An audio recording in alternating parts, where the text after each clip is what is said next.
Ganito mga kapatid, merong isang journalist, hindi ko naman kilala yan.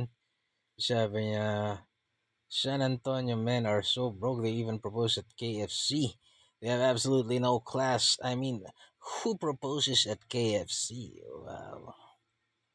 Kaso sabi sa balita, nag-backfire kasi yung KFC, eh, pinondohan nila o inisponsoran nila yung wedding nitong sweet couple na ito.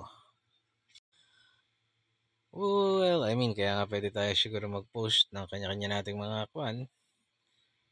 status or whatever na nasa utak natin. Lagyan natin sa internet. May kanya-kanya tayong opinion.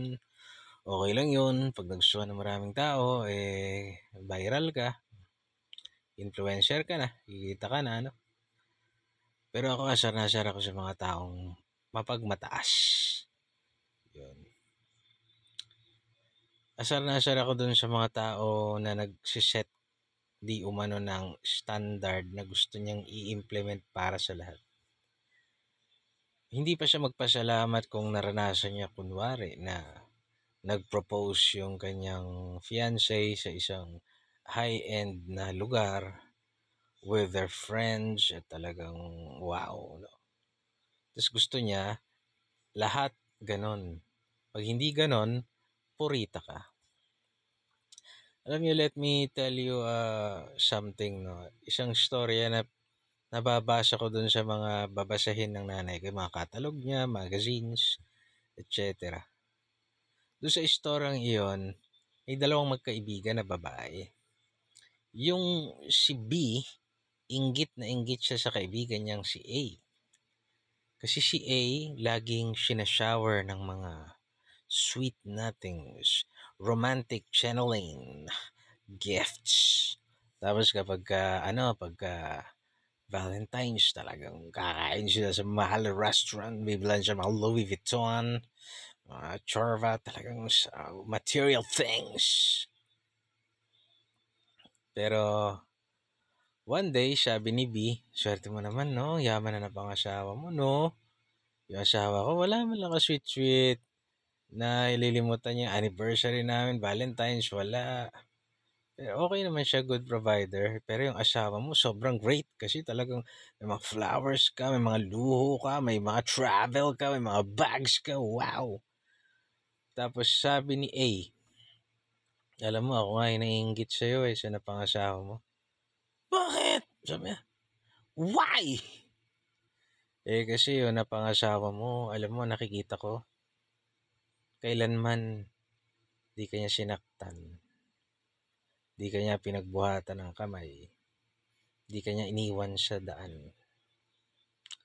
Iiwan ka niya, nasa safe place ka, nasa bahay mo ikaw, ayaw mo siya umalis, pero kailangan siyang puntahan, safe ka doon. Ako, pag kinakausap ko yung mga sosyal na kasamahan ng asawa ko, tapos nagsalita ako ng sa tingin niya nakakahiya, wrong grammar, or maling info, o feeling niya cringe, pinapahiya niya ako, kino-correct niya ako ng matindi sa harap ng maraming tao, pinapahiya niya ako. Tapos pag may nagawa ako, sinasampal niya ako. Pero after nun, bibigyan niya naman ako ng mga roses. Tapos nag-away kami sa daan. Pinababa niya ako ng kotse. Masyado ka magulo, bumaba ka! Iniwan siya sa gitna ng highway. Pero nung natauhan naman na daw, kita sila sa bahay, binigyan siya ng mga Louis Vuitton na bag. Tapos travel sila together. So nung nalaman ni B yung pinagdaraanan ng kaibigan niya si A, sabi ni B, ay mas maswerte pala ako. Kasi yung asawa ko, hindi man siya extravagant, hindi siya sweet, pero never niya akong iniwan sa gilid ng kalsada na nag-away kami. Never niya akong pinababa sa kotse. Never niya akong pinagbuhatan ng kamay. Never niya akong ipinahiya sa harap ng mga kaibigan niya.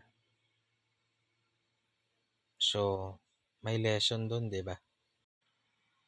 Sa totoo lang, mabalik na naman tayo sa mga ganyang proposal, no? Ang proposal should be intimate, actually. It should be between the two of you lang, And maybe your close family and friends, no? Pero it's supposed to be very intimate sa inyo lang.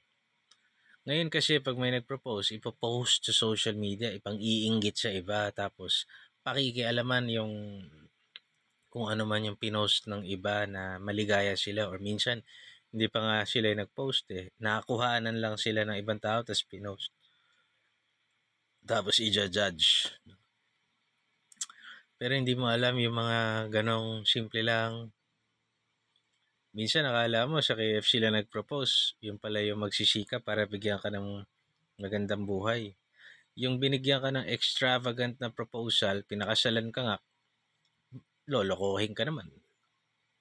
O kaya, dili naman, bababae rin siya. Kahit na ano. O dili naman, sasaktan ka. Di ba? O dili naman kaya, binibigyan ka ng extravagant na mga gifts, pero kabit ka lang. Ginawa kanyang kabit. I mean, to each his own. Wala namang masama, di ba? Wala namang masama kung anong pinili mo sa buhay mo. Bahala ka doon. Pero wala kang karapatang husgahan. Sino man. Kaya yung mga ganong klase ng reporter, yung journalist ba yun? O sino man yung nakakairita talaga sila. I mean, yan yung mga promotor ng cancel culture. Yan yung mga akala mo, 'di ba? Akala mo sila lang yung sila lang yung anak ng Diyos eh. Akala mo sila yung tama lagi eh.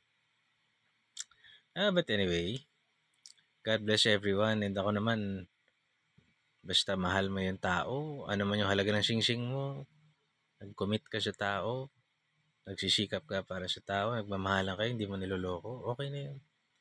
That's the best relationship that one can ever have. Anyway, God bless.